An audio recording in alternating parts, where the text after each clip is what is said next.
Good morning, student. Welcome to DSS online class. Today we will start new chapter, motion in straight line. Our new chapter is motion in straight line.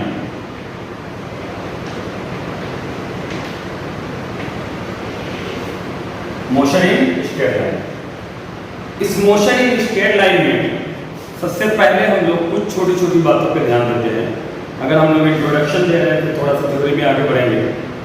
तो motion in straight line में सबसे पहली बात आती है, what do you mean by rest, what do you mean by motion, right. Rest,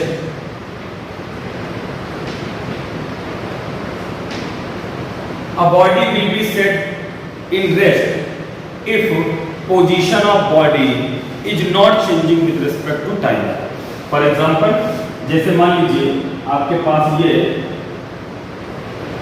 कोई tree है, ये कोई पेड़ है, तो इसकी position with respect to time change नहीं होती है, तो इसको हम लोग रेस्ट में बोलेंगे। सबसे पहले रेस्ट मतलब एक body, the position of body is not changing with respect to time is called body is in at rest, right. Rest हो गया। Next motion. रेस्ट के बारे में if a body, if the, rest के बारे में if the position of body, position of body is not changing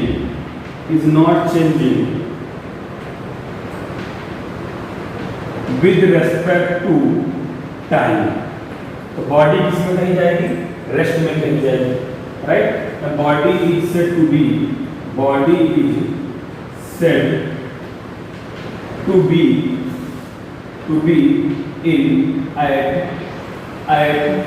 rest position, at rest position. Now second one is motion.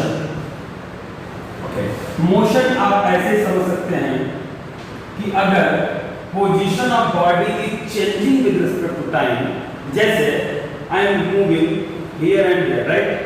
तो हम यहाँ से वहाँ जा रहे हैं, मतलब हमारी लगातार पोजीशन मतलब एक जगह, पोजीशन मतलब लगातार हमारी पोजीशन टाइम के साथ चेंज हो रही है, तो इस टाइप के बॉडी को हम लोग बोलेंगे body is at in motion, right.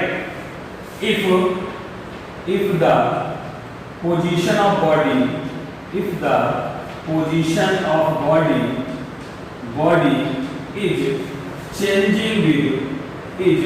changing with respect to time के respect में change हो रही है, then body will be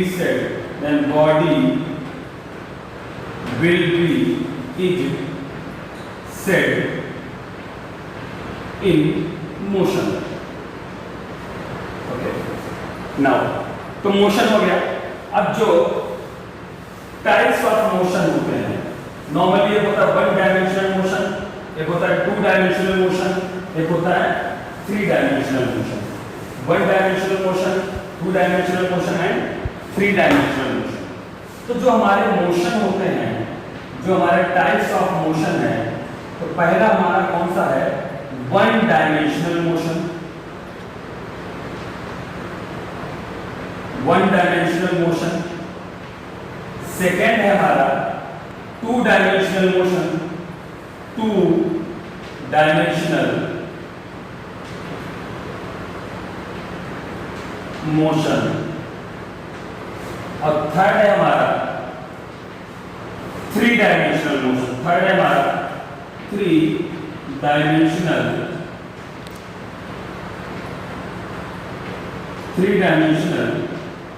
motion.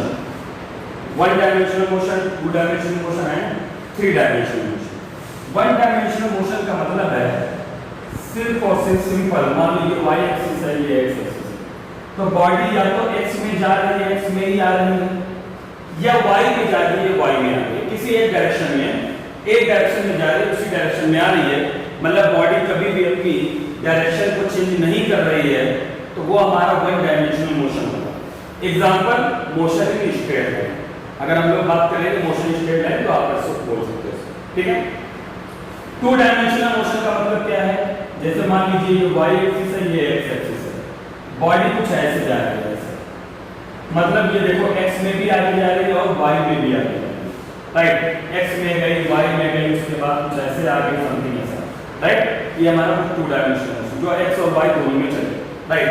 जैसे मान लो फॉर एग्जांपल बॉडी यहां से यहां तक गई है, ये पॉइंट है P, ये पॉइंट है O, इसके कोऑर्डिनेट x2, y2, इसके कोऑर्डिनेट x1, y1, इसके x1, y1, इसके x2, y1, राइट। तो ये जो गैप होगा ये हमारा क्या होगा, x2 - x1, और ये गैप हमारा क्या होगा, ये हमारा गैप क्या होगा, y2 - y1, right.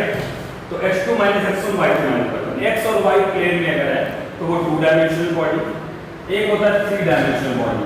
Three dimensional का मतलब है, थ्री डायमेंशनल मोशन का मतलब है अगर बॉडी कोई एक पॉइंट है, दूसरा पॉइंट है, एक अपनी y एक्सिस है, एक अपनी x एक्सिस है और एक अपनी z एक्सिस है, ये z एक्सिस है, राइट। ओके, ये पॉइंट है वो, इसके कोऑर्डिनेट x1, y1, z1, और ये पॉइंट है P, इसके कोऑर्डिनेट x2, y2, z2, ऐसे x1, y1, z1, x2, y2, z2। अब अगर हम लोग चेंज देखें इन x एक्सिस तो ये हमारा चेंज x1 से x2 तक गई है, मतलब ये चेंज हमारा होगा x2 - x1। Okay, now what about the y axis, the change in y axis will be simple y2 - y1। Similarly in z axis body starting from z1 and moves up to z2 coordinate, right, that will be equal to from z1 to z2. What about in z axis, z2 minus z1, कुछ इस तरीके से। अगर हम यहाँ पे करें x axis, हम इधर भी गए हैं कुछ x एक्सिस में, हम कुछ ऊपर भी गए और हम कुछ उधर भी गए हैं प्लस z एक्सिस में, राइट। ये हमारा थ्री डायमेंशनल मोशन हुआ। अब हम लोग बात करते हैं वन डायमेंशनल मोशन की। मोशन की स्ट्रेट लाइन हम लोग स्टार्ट करते हैं और जरा बात करते हैं उसमें कुछ छोटे छोटे आने वाले टर्म्स की। चलो, first motion in straight line में सबसे पहले आपका एक टर्म आता है distance.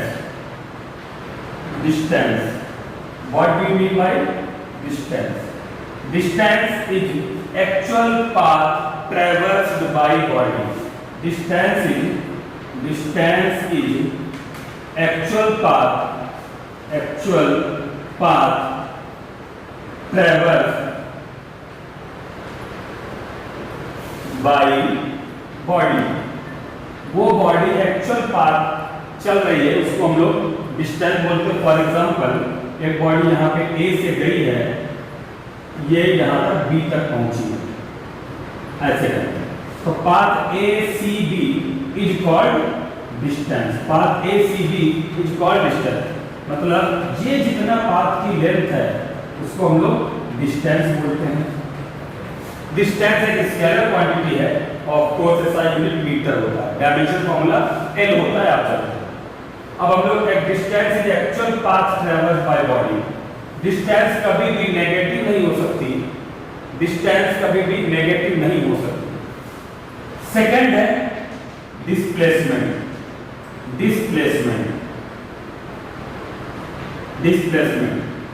Displacement is the distance between or shortest distance between initial point and final point. This is called initial point and this one is final point. Displacement is the difference between displacement is the difference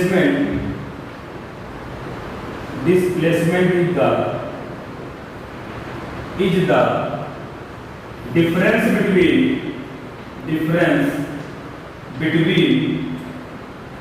is the shortest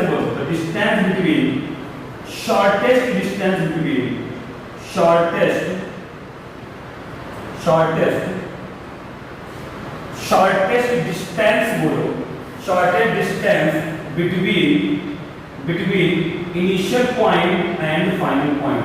Initial point and final point. But आपको एक direction देनी होगी, क्योंकि ये हमारी vector quantity है, ये हमारी vector quantity, displacement is vector quantity. तो अगर हम लोग बात करते हैं कि A से B ये हमारा कोई डिस्प्लेसमेंट होगा हमेशा वेक्टर क्वांटिटी, तो पाथ A C B हमारा क्या था? Path A C B denote कर रहा है डिस्टेंस को, path A C B distance को डिनोट कर रहा है, path A E B denote कर रहा है आपका डिस्प्लेसमेंट को। अब डिस्प्लेसमेंट के कुछ रूल होते हैं, नॉर्मल डिस्टेंस हो गया, डिस्प्लेसमेंट हो गया। जैसे आप यहाँ से गोरखपुर गए और गोरखपुर से फिर यहाँ आ गए, अगर यहाँ से गोरखपुर 50 किलोमीटर है, तो आप यहाँ से गोरखपुर गए, गोरखपुर से यहाँ पे आ गए, तो आपका टोटल डिस्टेंस जो कवर होगा Deoria to Gorakhpur, total distance जो कवर होगा 50 किलोमीटर और प्लस 50 किलोमीटर और 50 किलोमीटर और प्लस 50 किलोमीटर और मिलके डिस्टेंस 100 किलोमीटर होगी। बट डिस्प्लेसमेंट कितना होगा? इनिशियल पॉइंट भी यही है और फाइनल पॉइंट भी यही है, तो डिस्प्लेसमेंट हमारा क्या होगा? 0 होगा, राइट। अब डिस्टेंस और डिस्प्लेसमेंट के बारे में कुछ जल्दी एक दो बातें और बता देते हैं। डिस्टेंस और डिस्प्लेसमेंट के बारे में एक दो बातें और, कुछ इंपॉर्टेंट बातें। पहली बात अगर आप देखें, पहली बात, if body is not changing its direction, और बी पॉइंट ये है, मतलब बॉडी एकदम स्ट्रेट मूव की है, तो जितना डिस्टेंस होगा उतना ही डिस्प्लेसमेंट होगा। तो distance equal to mod of displacement, distance equal to mod of displacement. Why we use mod here? Because displacement is vector quantity. Vector cannot be equal to scalar quantity. Okay. Distance is equal to mod of displacement. But second case, if body is changing its direction,